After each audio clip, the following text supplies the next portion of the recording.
अस्सलाम वालेकुम dear students, आज हम चैप्टर नंबर 6 का दूसरा पॉइंट वादिया सिंध की तहजीब की बर्तन साजी पढ़ने जा रहे हैं। इसमें हम पढ़ेंगे कि पाकिस्तान के इलाके हरप्पा और मोहनजोदड़ो के मुकाम से कई किस्म के मिट्टी के बर्तन मिले हैं।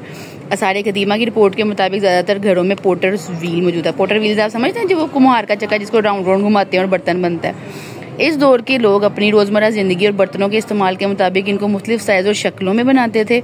इस दौर के मिट्टी के बर्तनों को इनके मटीरियल के मुताबिक दो अक़साम में तकसीम किया जा सकता है, यानी पत्थर के बर्तन और मिट्टी के बर्तन। ये दो तरह के मटीरियल हैं जो बर्तन बनाने के लिए इस्तेमाल किए जाते थे।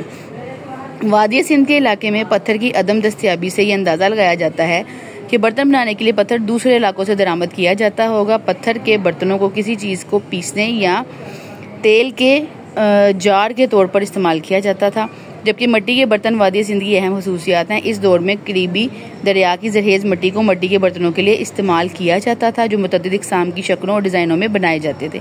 अब देखें, जो इलाकाई मटीरियल हमें मौजूद मिलेगा वाफर मिकदार में, तो डेफिनेटली उसमें हम ज़्यादा काम करेंगे। और रेयर चीज़ें जो जैसे कि आज भी हमें क्रिस्टल, मार्बल, इस तरह के बर्तनों के लिए दूसरे इलाकों से ही चीज़ें लानी पड़ती हैं, हर एक इलाके में नहीं।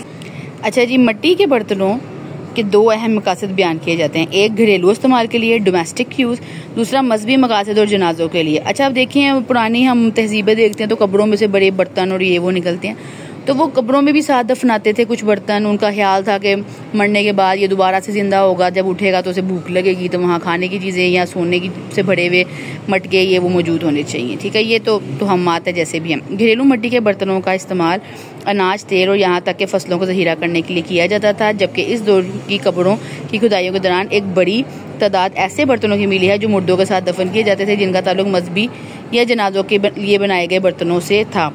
मजीद बना मिट्टी के बर्तनों को तजारती मकासद के लिए दूसरे इलाकों से भी बरामद किया जाता था। अब ये देखें, ये वो खवातीन के मुजस्मे हैं वहाँ पे, ये वहाँ से मिलने वाला जानवर का मुजस्मा है। और मैं आपको मजीद दिखाती हूँ, ये वो बर्तन है जो वहाँ पे दरियाफ्त हुए। अब इनके जो वहाँ बर्तन मिले हैं उनमें ये मौजूद है। मिट्टी के बर्तनों में जो शक्लों स्टाइल पर मुश्तमिल थे, उसमें गॉबलेट्स, छोटे प्याले, घरेलू इस्तेमाल के प्याले और कप, पेडस्टल या बड़े पायदान वाला मर्तबान, बर्तनुमा गुलदान, उभरवा धारियों वाले मिट्टी के बर्तन, छलनी वाले मर्तबान, खुशबू रखने के लिए छोटे बर्तन, मशरूबात के लिए छोटी ट्रे, खानदानी खजाना रखने के लिए और ज़मीन में दफन करने के लिए बड़े बड़े मर्तबान, तंग दिल और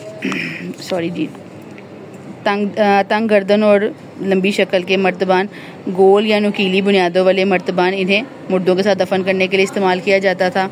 इसके अलावा कम गहरी थालियाँ, प्याला नुमा मर्तबान, तहदार गर्दन वाला मर्तबान, ढक्कन के साथ भारी भरकम मर्तबान, ज़हीरा करने के मर्तबान, गुर्दे की शक्ल के मर्तबान, छोटे मुंह की सुरमा दानियाँ और मजहबी नजर आने के लिए छोटे बर्तन। ये था जी आपका टॉपिक नंबर 6.2।